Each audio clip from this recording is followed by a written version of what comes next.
안녕하세요. 여러분들의 인생이 활짝 피어나기를 바라는 인생 피어스 이승환입니다. 지난 주간에는 우리가 행동경제학이라는 부분에 대해서 같이 이야기를 나누어 보았고요. 그리고 피어슨 모델 포트폴리오의 성과에 대해서도 이야기해 보았습니다. 이번 주에도 같은 내용으로 컨텐츠를 이어가 보도록 하겠습니다. 바로 시작하겠습니다. 자, 여러분들 일주일간의 휴가가 주어졌어요. 그래서 어딘가를 가야 되는데 그 휴가지에 대한 선택 정보가 두 가지, 디저트 A, 리조트 B 요것뿐입니다. 그리고 내용도 여기 있는 내용이 전부예요.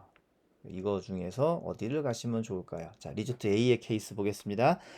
기후가 평범하고 해변도 평범하고 호텔 시설도 중간급은 되고 해수 온도도 적당하고 바람도 적당히 불고 밤의 유흥거리는 평범합니다. 자, 리조트 B의 케이스를 보겠습니다.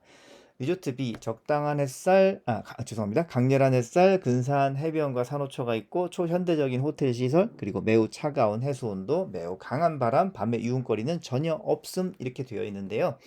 질문이 좀 다르게 나옵니다. 자, 선택과 그리고 취소에 관련된 선택과 취소에 관련된 질문인데요.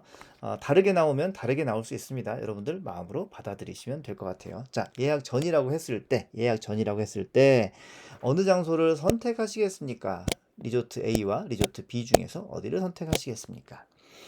어렵지 않으시죠? 선택 끝나셨을 것 같아요. 자, 그럼 질문 2번으로 가서 자, 만약에 여러분들 A와 B가 이미 예약을 여러분들의 이름으로 되어져 있어서 여러분들은 선택하는 게 아니라 취소만 해주면 되는 거예요. 그럴 경우에 여러분들은 A 리조트를 취소하시겠습니까? B 리조트를 취소하시겠습니까? 혹시 여러분 중에서 A와 B 케이스 질문 A와 질문 1번과 질문 2가 다른 답으로 나온 분이 혹시 계실까요? 계실 수도 있을 것 같은데요. 자, 통계 결과를 좀 보자면 A를 취소한 사람이 52%, B를 취소한 사람이 48%입니다. 자, 그럴만한 게 A 리조트를 보면요, 평범해요. 다 모든 언어가 중간급 평범, 즉 크게 잃어버릴 것도 없지만 아주 여기서 좋은 추억을 쌓을까? 뭐 중간급의 추억을 쌓을 것 같은 생각이 드는 사람들이 많았겠죠. 그래서 이왕이면 조금 더 짜릿한 것을 얻고 싶어서 A를 취소하고 B를 선택했던 거죠. 그러니까 취소는 A를 하고 나는 B를 선택해서 리조트를 가겠다. 이렇게 된 겁니다. 자, 그런데 선택하라고 하는 질문에 대해서는 이 수치가 좀 달라요. 어떻게 다른가 통계 결과를 보자면 자, 통계 결과 A는 33% 선택되고요. 이 평범한 쪽은 33%가 선택됐다는 거죠. 그 다음에 강렬하거나 뭐 근사하거나 초현대적이거나 매우 차가운 해수, 매우 강한 바람, 뭐 유흥거리가 뭐 전혀 없음 이런 특징적인 내용이 있는 곳에 대해서는 67%의 선택을 보였단 말이에요. 그러니까 B는 선택될 때 더욱 매력이 있고 그 뭐라 그럴까요? 취소할 때는 별로 매력이 없어요. 선택받지 않는 거죠. 사실 내재된 매력은 동일하죠. 그런데 그 가치가 조금 더 부가되는 거, 부각되는 것은 선택을 할 때, 취소보다 선택을 할 때 이쪽에 더 많은 표가 갔다라는 겁니다.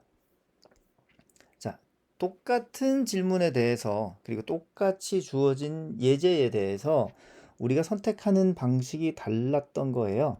그래서 갖는 것, 기쁜 것, 뭐 이런 것들에 대해서는 우리가 질문 자체가 좀 긍정적이잖아요. 그래서 생각도 긍정적인 상태에서 뭔가를 진행하게 됩니다. 그래서 답변도 어떻게 하면 긍정적인 걸 열심히 찾아가지고 나한테 희망이냐 또는 뭐 기쁜 거냐 행복한 거냐 이렇게 찾는 거죠. 근데 반대로 당신이 취소할 것을 결정하세요라고 하면 잃어버리는 것이 어떤 것이지? 그걸 잃어버리면 나한테 어떤 불행이나 또는 슬픈 일이 생길까? 이렇게 부정적인 것들 관점에서 뭔가를 찾아야 되고 그런 답이 나오게 되는 거죠. 아, 그러니까 예를 들어 이런 거죠. 동일한 설문지를 놓고서 여러분이 좋아하는 곳에 동그라미로 표를 해보세요라는 설문과 또는 여러분들이 싫어하는 것에 대해서 X표를 해보세요라고 하는 설문이 이 설문 결과가 다르게 나올 거라는 거죠. 자, 여러분들이라면 어느 쪽에 조금 더 민감하게 반응하시나요? 행복이냐 고통이냐 뭐 이 중에서 행복에 더 많이 마음이 쏠리시나요? 아니면 고통에 대한 두려움이 더 마음에 크게 작용하나요? 또 기쁜 것이냐 또는 뭐 아픔, 슬픈 것이냐 중에서 어떤 것이 더 나의 결정에 큰 영향을 미칠까요? 선택을 하느냐, 포기를 하느냐. 역시 마찬가지겠죠. 자, 통계적으로 보면은 사람들이 우연하게 얻은 100만 원의 기쁨보다는 확실하게 100만 원을 잃어버릴 것이라는 것에 대해서 더 고통스럽게 느끼고 이게 심적으로도 기쁨보다는 고통이 더 크다는 거예요. 그래서 어느 정도가 더 차이가 나느냐 그러면 100만 원을 얻는 기쁨보다는 100만 원을 얻는 고통이 2배 정도 더 크다라고 합니다. 그래서 이게 2배 정도가 더 크다 보니까 이 잃는 것에 대한 고통이 크다 보니까 이 고통을 겪고 싶지 않아서 사람들이 확실한 손실을 피하려고 뭐라도 해야 한다라는 것이 마음속에 작동이 되면서 그래서 위험을 무릅쓰게 됩니다. 지난번 시간에 말씀드렸었죠. 그 장군님이 되었을 때 저쪽으로 가면 사람들이 많이 죽는다. 그럼 당신 어떻게 하시겠느냐? 이런 질문이 있었잖아요. 그래서 내가 죽는 사람들이 많다라면 야, 안 죽일 수 있도록 그래도 좀 살 수 있게 뭔가 해봐야 되지 않을까라는 마음에 위험을 감내하게 된단 말이죠. 자, 오늘 행동경제학에 대해서는 이 부분으로 같이 생각해 보면 결론이 될 것 같습니다. 자, 여러분들 어머니께서 딸기를 쟁반에 맛있게 씻어다 주셨어요. 그래서 당신은 딸기를 드셔야 되는데, 맛있는 거부터 드십니까? 아니면은 맛있는 걸 아껴뒀다가 나중에 드십니까? 맛있는 것부터 드십니까? 아니면 맛없는 것부터 먹고 나중에 맛있는 걸 드십니까? 어느 쪽이 맛있는 딸기를 더 많이 먹을 수 있을까요? 어, 아마 맛있는 것부터 먹으면 처음 딸기부터 마지막 딸기까지 그 중엔 제일 맛있는 거라서 나는 계속 맛있는 걸 먹을 것 같기도 하고요. 또는 맛있는 걸 아껴둔다라고 해서 그동안 뭐 앞에 있는 다른 모든 딸기는 다 맛없는 걸로 치부하고 맛있는 딸기 마지막에 하나로 끝내는 것일 수도 있겠죠. 안정을 추구하고자 하는 마음이 어떨 때는 모험을 담당하게 합니다. 그래서 우리가 안정적인 그 무언가를 하려고 하지만 되려 그것 때문에 위험한 일을 저지를 수도 있다. 이런 내용이 오늘 행동경제학을 읽었던 부분에서 생각해 볼 만한 결론인 것으로 잡겠습니다. 자, 그러면 피어스원 포트폴리오를 보러 가겠습니다. 미국 ETF 모델 포트폴리오죠. 이 파란색 그래프가 피어스원 포트폴리오, 빨간색이 S&P 500 인덱스입니다. S&P 500 인덱스가 이만큼 떨어질 때 피어스원 포트폴리오는 상대적으로 훨씬 덜 떨어지는 형태의 성과를 보여주고 있죠. 주간 성과 보고를 좀 보겠습니다. 2021년 7월 9일자로 236일의 성과를 공유를 하는 중입니다. 금액가 중 수익률로 따졌을 때는 7.96%의 성과를 냈고요. 236일 동안.